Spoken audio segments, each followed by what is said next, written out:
right, so for this next part, we want to create some debris from our rigid bodies, and we need to kind of source that into Pyro. And the best way to get around doing that I've found is to use a debris source node. And the debris source node is a smart little node that has a little solver inside of it, and it looks sort of at pieces of geo and how they're moving around one another, and it uses that to sort of determine whether it should be making debris or not. So if I wire this in here and we just kind of play this back a little bit, you can kind of see that it is creating these particles as these objects are moving away from one another. So what I want to do is I want to actually, you can see here it's creating edge debris. I like to use a surface debris. So if I just kind of turn this down to 0 and then do surface debris of like 100,000, you can kind of see that it's scattered all over those surfaces as opposed to just on the edges of where the polygons are. I'm just going to say hide other objects so that I can see what we got here. And I don't really need to see this golf club template anymore. I'm just going to turn that off. And then also when I'm working on Pyro, I don't know, for whatever reason, I like my background to be dark. So I'm going to hit D and just choose my background to be the dark mode like that. And you can see, so it creates these points for us as our debris source. And if we let that play back a little bit, you can see that they're fading out from white to black. And that basically is this lifespan here.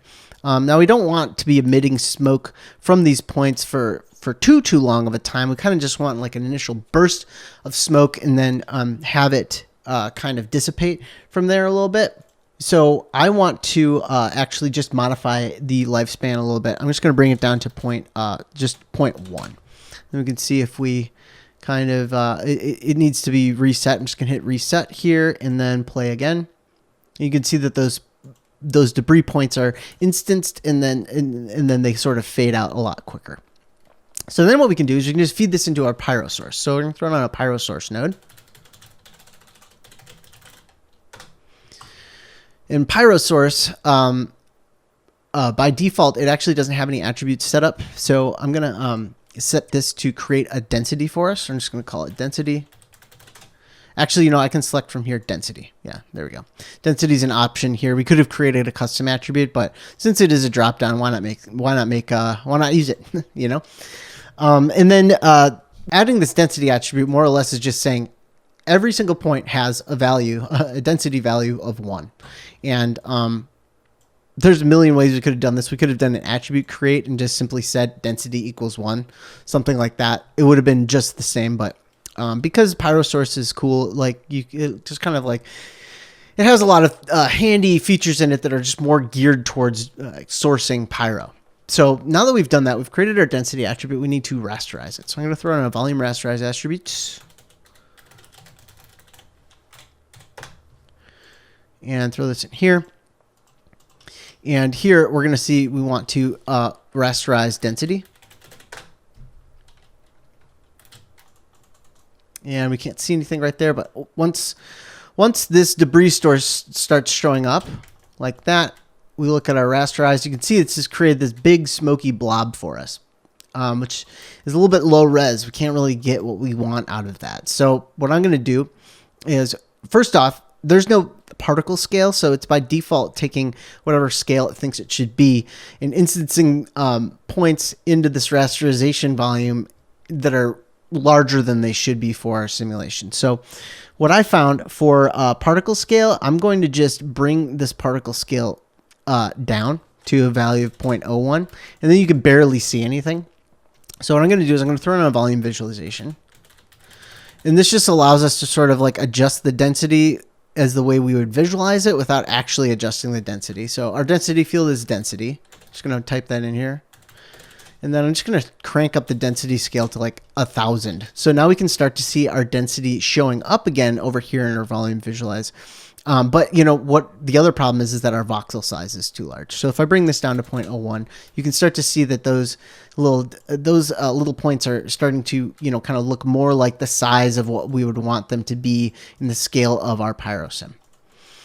So the next thing we can do is we can actually put this into our new Pyro Solver that runs in SOPs like this. So I'm just going to throw it on the Pyro Solver.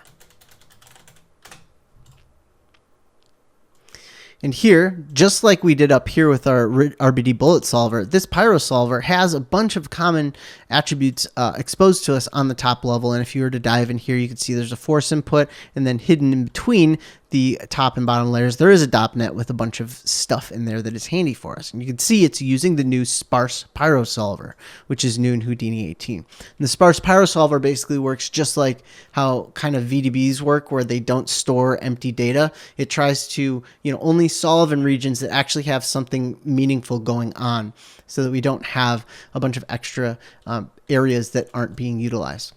It works really well for long trails and things like fireworks and stuff like that. I think I used it on a job to do fireworks, and it was really great because you have a long smoke trail that goes up and then the firework explodes. You don't have to simulate all that area underneath the arc and the ground and stuff like that. It was really handy. For this example, I've found that because our explosion is occurring in a space that is more or less square like this, there isn't a lot of empty space in here, you'll see once we start getting simulating. I actually like to, under the, let's see, is it under Solving Advanced?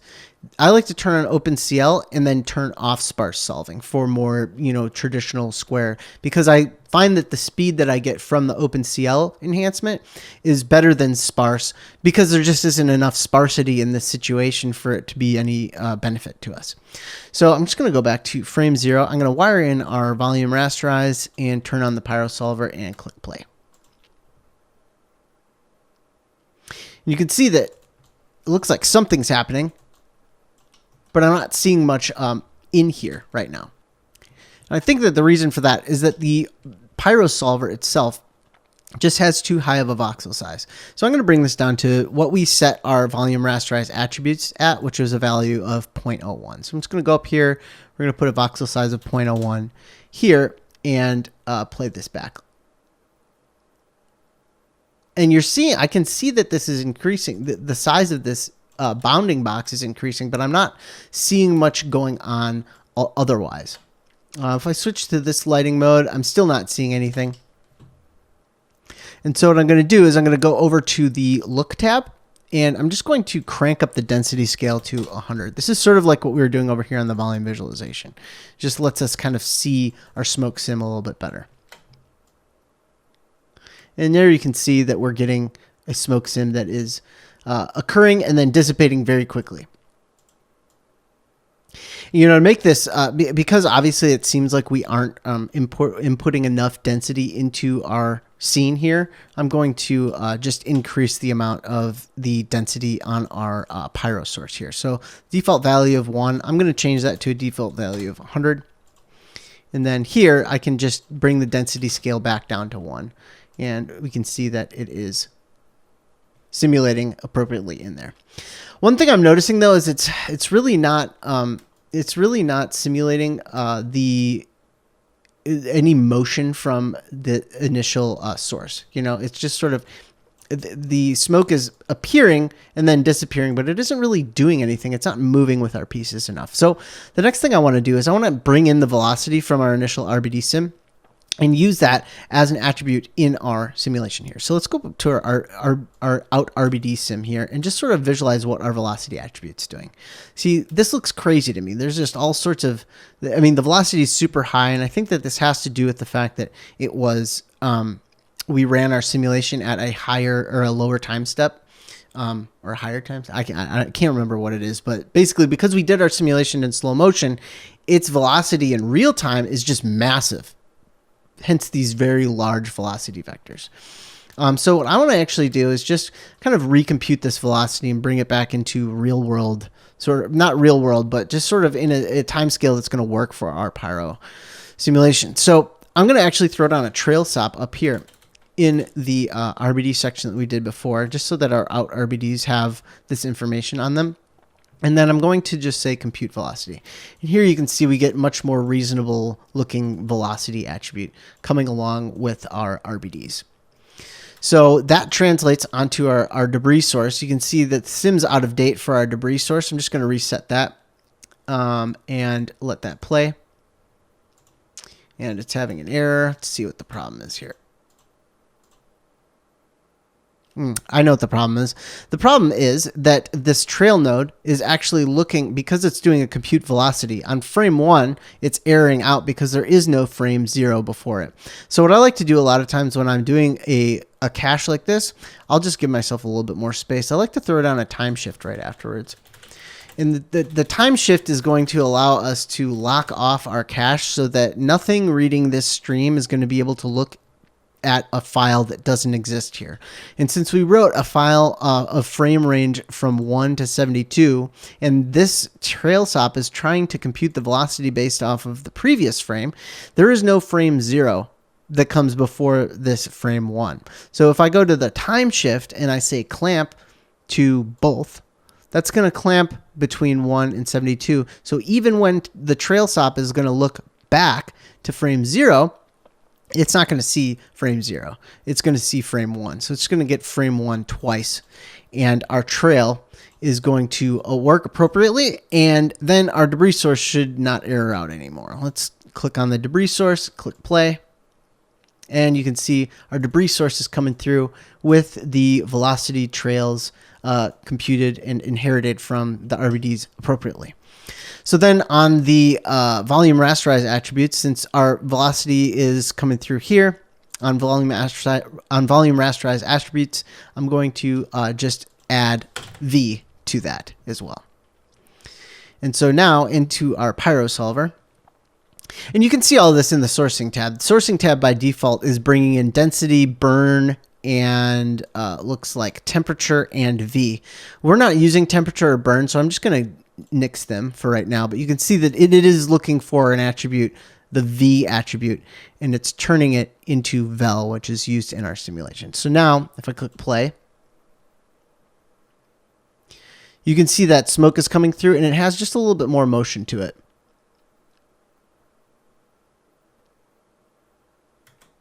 And it's dissipating rather quickly. So on the Pyro Solver's, let's see, is it the shape? Yeah, under solving shape, the dissipation level is way too high.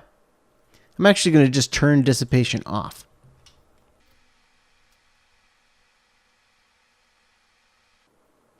And you can see our simulation is getting really slow. And I think that what that has to do with is because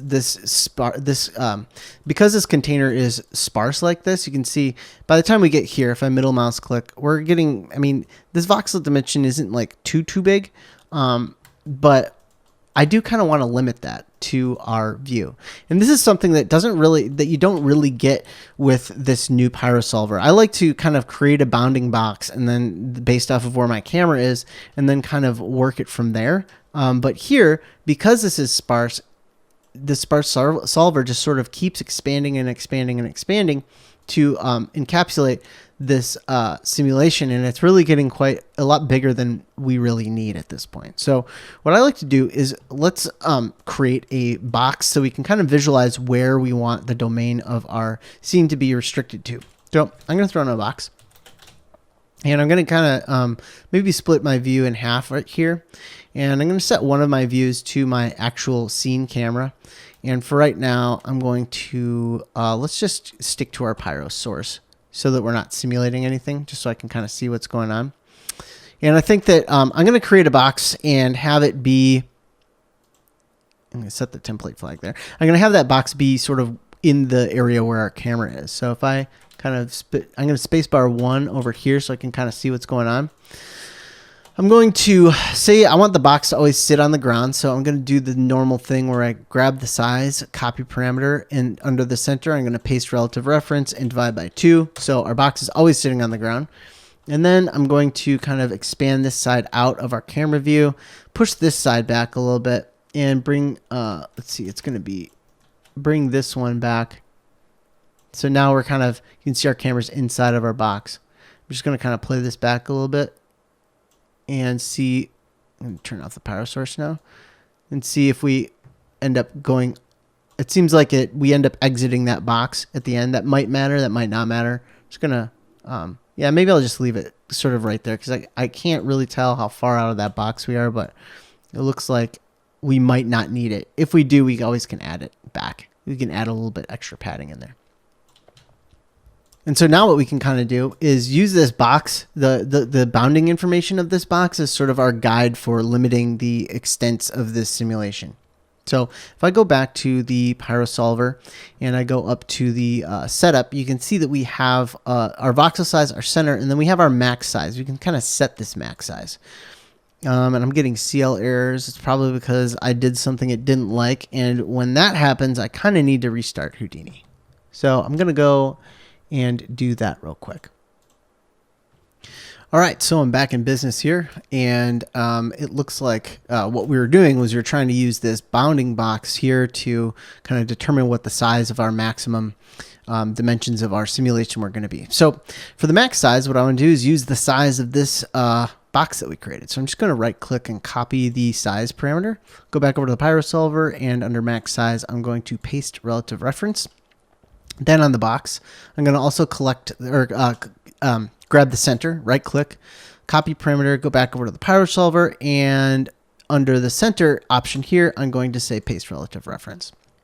The next thing I want to do is mess with these boundary conditions. I want to treat the Y, the ground, as a ground collider. So I want the ground to be closed. So treat Y as closed below 0. And that basically is going to say that anytime any volume, starts to go down towards the ground, as soon as it hits 0, just pretend that it's in a closed box, and more or less it becomes a collider, a collision floor for us.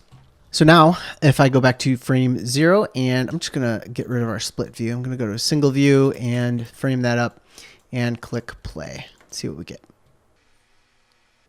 You can see it's starting to collide with the ground there, and it's playing back a lot faster. You can see our velocities kind of making these kind of bulbous shapes. It's getting our velocity as well. If I just hit spacebar 2, or no, spacebar 3 to get our front view, you can actually see that, while this volume is coming down and colliding with our ground, it actually isn't at 0. You can see our origin is right here. It's actually dipping below that origin a little bit. And I was kind of puzzled as to why this would happen if I had set my treat Y as closed below 0. Why would it be going below 0 and then, stopping a little bit after that? And so what I found to fix this was the following. Over here in solving, and then in the advanced tab, there's a resizing tab down here, and it's resizing in full tiles. And I think what that is, the way the Sparse Solver works is it has to break up the simulation into little chunks, and then kind of, or tiles, and then sort of like work within each one of those individually and then kind of assemble it back together. And so what I did was I unchecked this, and then you can see that it gets much closer to that, that ground plane. So now when we simulate, you can see that density comes out, and it is colliding with, or very close to, 0. It might be a little bit of a performance hit. I'm not sure. It might be better to add in a collision floor. I'm not quite sure. For this example, it seemed to work out okay. So I'm going to hit spacebar 1 to go back into our perspective view, and let's do a little bit more work on this thing. All right, so what's next is to bring in our collisions. So if I look here, you can see this is where the volumes for collisions are imported into our PyroSim. What we want to collide with is the original RBDs, and I think that the club at this point would be a good thing to collide with. So I'm going to bring the club down, and I'm going to merge it with our, let's bring it back down here a little bit more. Let's merge the club with our RBD simulation. So if I highlight that, this is what our collider is going to be. And then I'm going to actually do the thing where I create the collision SDF from this, and then also compute the velocity for it. So I'm going to do a VDB from polygons. And I'm going to tie this stuff all together now. We've got our Pyro Solver. We have set our voxel size to be 0.01. I'm going to copy this parameter, and I'm going to set that voxel size on our collider by paste relative reference and delete all that extra stuff. So now this is the resolution of our collider. I'm also going to do that for our for our volume rasterize attributes up here, because we are creating this we're creating this density. We want it to be created in the same resolution of our solver as well. So up here on Voxel Size, I'm going to say paste relative references here as well. So we're when we change the resolution of our Pyro Solver to increase the resolution, everything else is compensated for accordingly. The next thing I want to do is, because I know that I'm referencing this box, I'm going to kind of, I don't want to accidentally think I don't need this box for some reason. So I'm going to do something kind of aesthetic and, or not aesthetic, depending on how you're looking at it, but just more or less of a reminder to keep this in my scene. I'm going to throw down a merge and just merge it in here, but I'm going to disable the merge, just so that this stays connected to my network. And if I decide to move things around, it kind of moves along with it. I could even give myself a nice little note here. If I throw down a little net box, this will be just to make note that this is our bounds, something like that. Just a nice little note to keep around. In fact, if I wanted to, I could just collapse it. And this would be our bound setting, and we can just kind of leave it there. Cool. So want to bring in our collision. We've got our SDF being created here. I don't really see anything going on. What's that? Oh, somehow this got this merge got disconnected. I'm just going to wire this back in here and wire this back into our club. There we go. So we've got this, and it is being created. It's creating a surface VDB for us. And we also want to create velocity. So I'm going to add a surface attribute here. We want point.v, and we want to create a displacement velocity acceleration. Our VDB name is going to be V. And the reason why I know this is because inside of the Pyro Solver, where it accepts collisions, you can go and double check what types of field names it's looking for. But right now, by default, it's set to surface, and we want it to actually be set to collision. We can double check this. If I dive into the Pyro Solver and I dive up to the DOP.NET and I go over here, you can see this is where our collision is being sourced in. If we have collision, it's going to be using this node to create that. And you can see it's grayed out, but the fields that it's looking for is this source volume collision and this source volume V for our collision vel, and it remaps those into their appropriate fields like that. So I'm going to name out here, I'm going to name my V and my collision, and then I'm going to wire them in here. And because I'm wiring in this field as using this methodology, I want to make sure that under my setup tab here, and I go to my collisions area right here, you can see it's creating our collisions from the collision source. I actually want to use the SDF volume velocity method, which is what we're doing over here.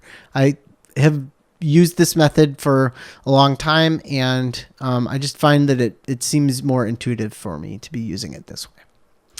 The only other problem that I see here that I'm not quite sure about is if I look at the velocity information here, we are creating a velocity attribute on our volumes from this geometry, but I'm not seeing any velocity coming from the club. So I'm just going to do what we did before. I'm going to copy this trail over by option dragging it and throwing it on our club, and you can see that we get our velocity information there, which should be appropriately rasterized onto our VDB from polygons, and then we'll wire this into our Pyro Solver, and we should get an even more interesting shape now. So I'm going to go back to frame 0, and I'm going to click play, but something really bad is going to happen. Before I do that, our simulation is going to get super slow, and the reason why is because this sphere and this club are really far away from one another. This club is all the way up here, and it's going to be coming down. We're going to be creating a volume out of that, and this Pyro Solver is not going to like that our volume is so far apart like this, and it'll get really slow, and it might even crash our computer. So I'm going to click play and see what happens.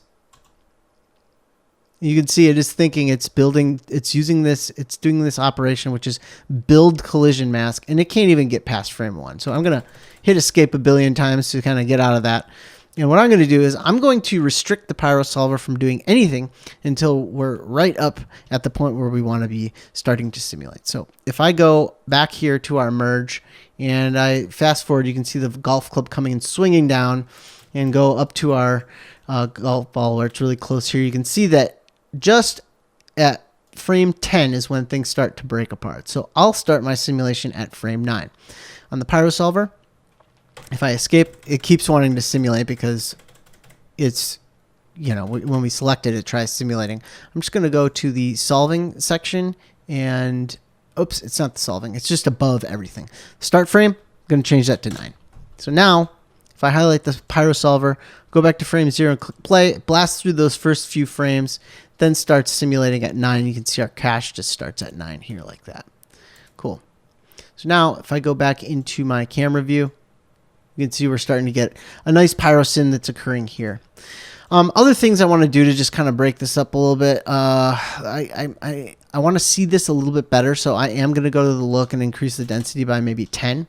The next thing I want to do is I'm going to back out here and then add maybe a directional light, a distant light. I'm just going to control click distant light, and that's going to just more or less create an infinite light for us. If I hit spacebar F, go back down here and turn on the better lighting mode, I should be able to see, whoops, let's go back into our destruction. Should be able to see better shading on this volume to get a better idea of what its shape looks like. Next issue I'm seeing here is I'm getting stepping. So if we kind of template our collision geo, you can kind of see that there's a little bit of stepping occurring in the way that this pyro is being sourced out here like that. So I'm going to see if I can get around that by adding some velocity blur to our volume rasterize attributes. What it'll do is it'll actually take into account, if we turn this velocity blur on, you can kind of see what it does to that rasterization.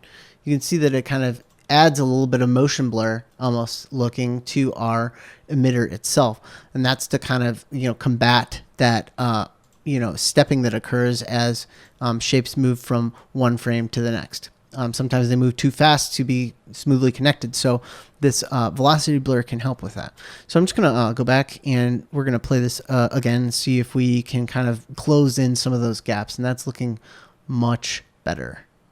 We can still see a little bit of that occurring right here. Maybe what we could do is actually go to our volume rasterize attributes and kind of increase. I don't know if increasing this, yeah, we can change our shutter to a value of 1. That might make those a little bit longer and fill things in a little bit better for us. Cool. So call that good.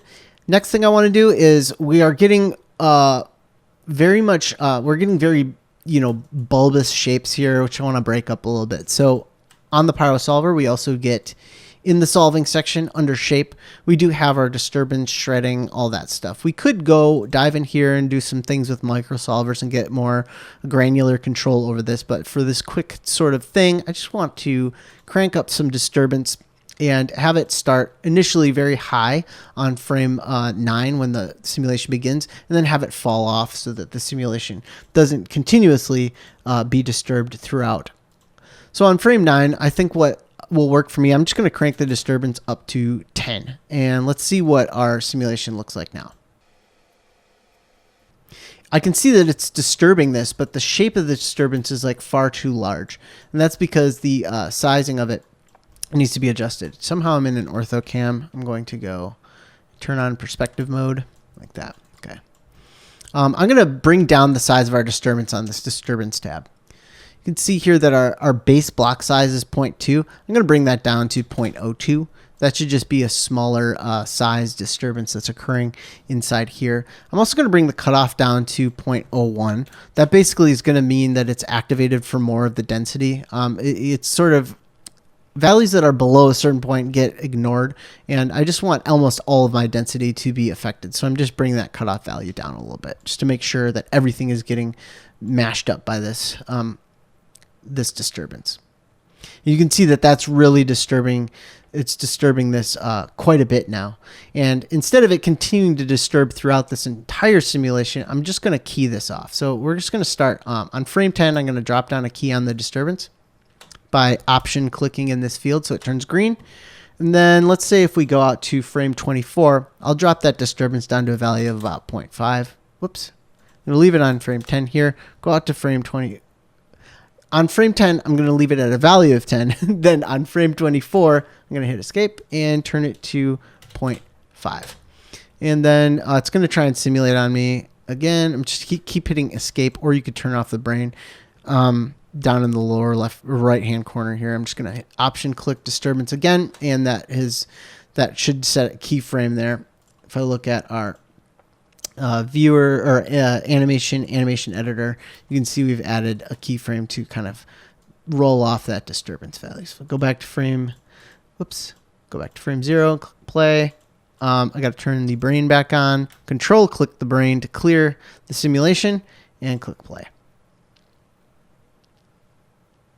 So here we get a nice disturbed simulation that just sort of fades off and becomes more, it just sort of more reacts to the velocities in the environment. Cool. So I'm going to look through my camera here and look at this, and it's looking pretty good. It's looking pretty low res at this point, but the shape of it's looking nice. I'm going to hit the D key so that I can get a little bit more detail here. I'm going to go over to my texture tab, and where it says limit resolution to 256, this is 3D textures. I'm going to increase this to 1024 by 1024 by 1024. So now when I scroll around, it doesn't seem like it has increased the resolution very much. And that's because we need to run our simulation at a higher setting. So what I usually like to do was I liked to use the max axis setting on the old Pyro Solver, which would basically allow you to say, hey, whichever dimension of this box is the largest, I want you to divide that by, some value you would put in. We don't really have that anymore. So I'm going to kind of try to recreate that on my own. Now I know that we created our bounds right here, and we have our box here. I could go in here and under the setup in Voxel Size, I could create the, have it look up whatever the max axis is of this box. But since I know that this box's max axis is Z, and I just want to make things a little bit easier on myself, I'm going to just copy this one since I know it's the largest. I'm going to say copy parameter. I'm going to go up to the Voxel Size. I'm going to say paste relative references. And then when I like to do high-res sims, I like to do them in 600 voxels in the largest axis.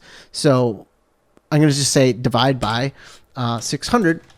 And then we get our new voxel dimension, which is 0.004. So it's about almost half of what we had initially when we were doing 0.04, but also we've updated our rasterize. You can see that our rasterize attributes have been updated to 0.04, and same with our collision VDB. And I think that our collision VDB might take a while to process at this point, just because it is so much higher resolution. You can see when I go to frame 0 and attempt to make a VDB out of this, my computer is just not happy with me at all. Because the resolution of this volume is 2836 by 50. I mean, it's humongous. So I actually don't even want to let this collider go extend all the way out here like this. I'm just going to prevent it from doing any of that by throwing down another time shift like so. And I'm going to time shift it so that basically, it only is allowed to go. I don't want it to go. I'm going to clamp it to frame 8. So we're just going to say clamp to first. I'm going to delete the channels here and just change it to frame 8. So even when I go back before here, I can't, go back any.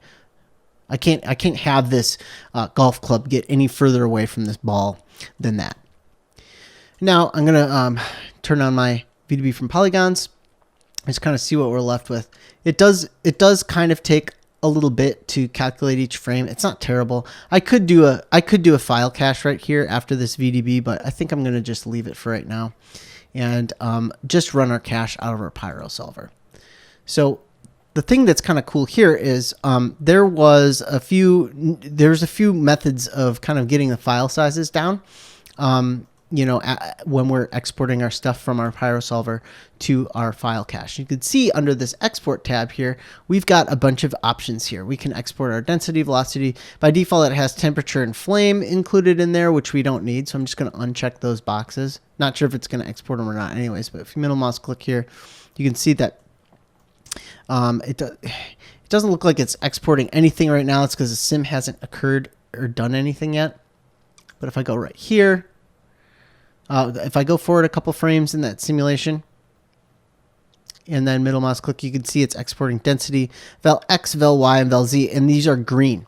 The green symbolizes the fact that these are Houdini volumes, but we can actually get the file size of our cache down a lot if we were to convert these into VDBs and 16-bit floats and vector merge them. And you used to have to do this using a bunch of different nodes after after your Pyro sim. But now what we can do is they've actually added these options for us. So if I go up here to this export, I can say convert it to a VDB. That's cool. I can actually resample the volumes. So for example, velocity being a vector volume takes up a ton of space because it's storing an X, Y, and Z for every single voxel. If we resample that by a voxel scale of 2, because we're going to use this to add vect points later on in a pop simulation, we don't need that high of resolution. We don't need it to be voxel for voxel. It's going to look fine if we have half that. It won't look fine if we half the resolution for our density since we're visually looking at it. But for something obscure like a force that we're going to be applying to something else, we can get away with half. So voxel size scale of 2, cool. And then we're going to use 16-bit float. And that basically is going to further reduce the file size. So now here I'm going to throw down a file cache. I'm going to call this one our Pyro cache. And because I want to use the same files, the file folder structure that I was using on our previous cache, I'm just going to hop up here, grab our RBD sim points. I'm just going to copy this string that has our cache operator string, blah, blah, blah going on. And I'm just going to paste it down right here. And I'm going to click save to disk. And I'll be back when this is done simulating. All right, so that simulation is done. And if I middle mouse click here, you can see that our density has come out and it has been cached, and our velocity has been cached as a VDB. Because these are blue, the velocity has no longer been broken apart into an X, Y, and Z component. Those have all been merged. You can see that the resolution here is half of on the velocity, like we did when we specified these new export options here. So a much smaller file size. If we go look at the file cache itself, here under our cache in our Pyro cache, you can see that the final size, the largest frame should probably be something like the last one. The largest frame is about 68 megabytes, you know, which is relatively small. I have a note here that the last when I did this without using any of these options, my final cache frame was 886 megabytes. So it's more than 10 times file reduction size. Which is really, really great. So cool.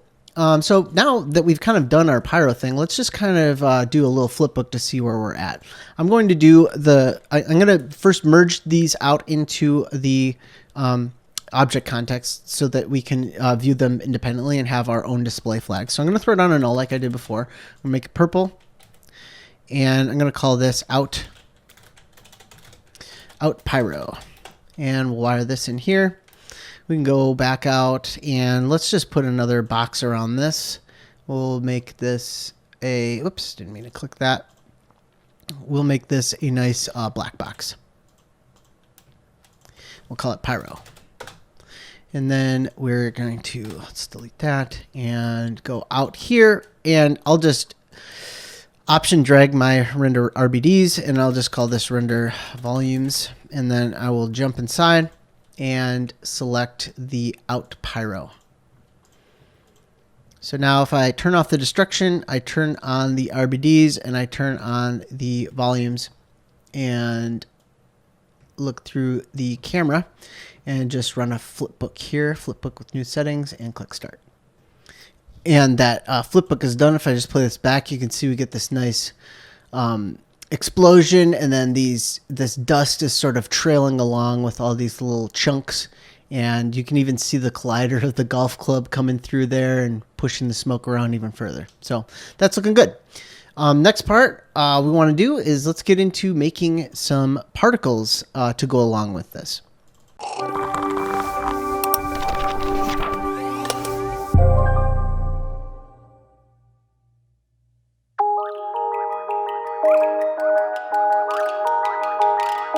I'm going to start this whole thing off with 3 bold words.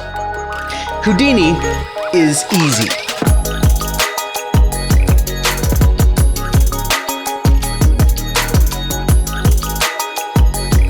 I am here to tell you that you are in the right place.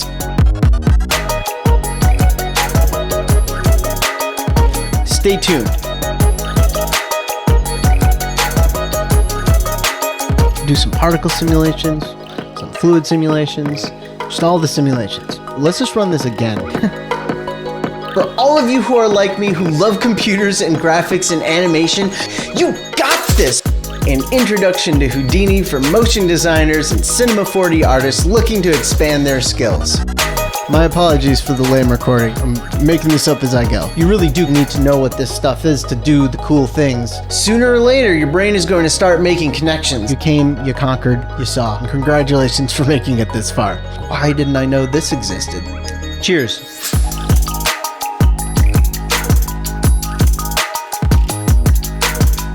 I'm proud of you, and I'm a little bit emotional now, I'm not gonna lie. Stop being afraid of Houdini! Without further ado, let's let the learning begin.